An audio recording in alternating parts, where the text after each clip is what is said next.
Okay. Hi, my name is Temetra, and I'll be challenging the affirmative claim that the exclusionary rule should be repealed.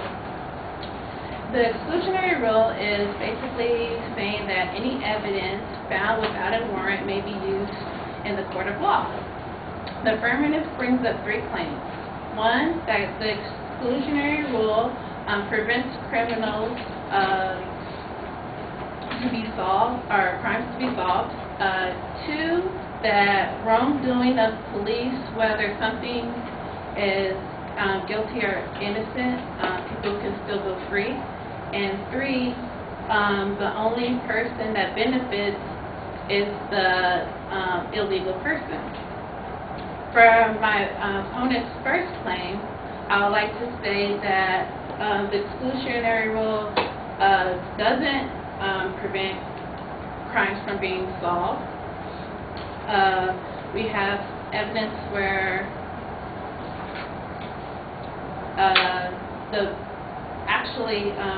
the people who are not being, exclusionary rule doesn't prevent crimes from being solved because the exclusionary rule was put into place to protect the American citizens from police wrongful doing, such as unlawful search and seizures. And according to Timothy Lynch, who is Associate Director for the Institute Center of Constitutional Studies, when an agent of the executive branch, the police, disregards the terms of a search warrant or attempt to bypass the warrant issuing process altogether, the judicial branch can and should respond by checking such behaviors. The most potent time to check such unconstitutional behavior is when the prosecutor attempts to introduce illegal seized evidence in court, because the exclusionary rule is the only effective tool the judicial system has in serving and authorizing and issuing warrants. And the legislation attempts to overrule that should be declared null and void in the Supreme Court system. To my opponent's second point, wrongdoing of police, whether someone is guilty or innocent, they still get set free. We have evidence stating that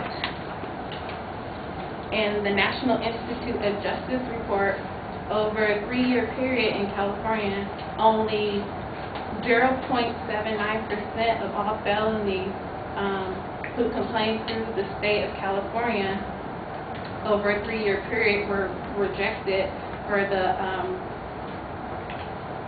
prosecution because of the exclusionary rule.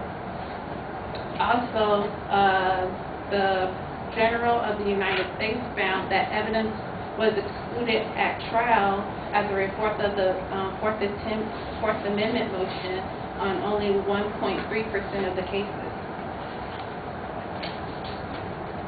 And that's our evidence to back that up. And point number 3 that the affirmative makes is that the only person that benefits is the illegal person.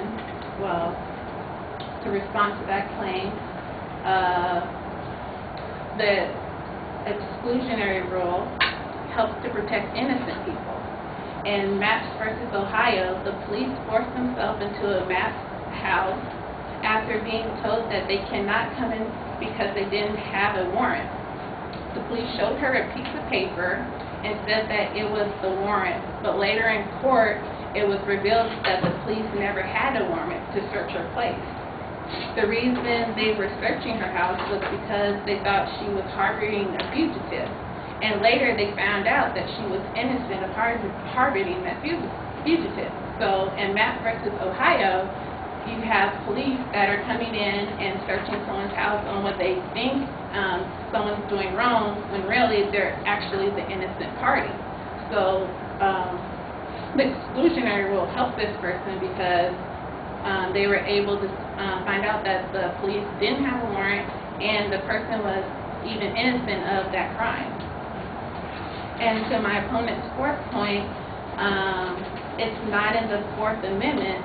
Well, the Fourth Amendment, which she stated earlier, was that the right of the people is to be secure in their person's house. Papers and effects against unreasonable search and seizures shall not be valid, and no warrant shall be issued upon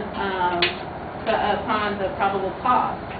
So, which is the basically just of the Fourth Amendment, but the exclusionary rule was established based on the Fourth Amendment itself, because people should not be subject to unlawful searches and seizures, because that is their Fourth Amendment right.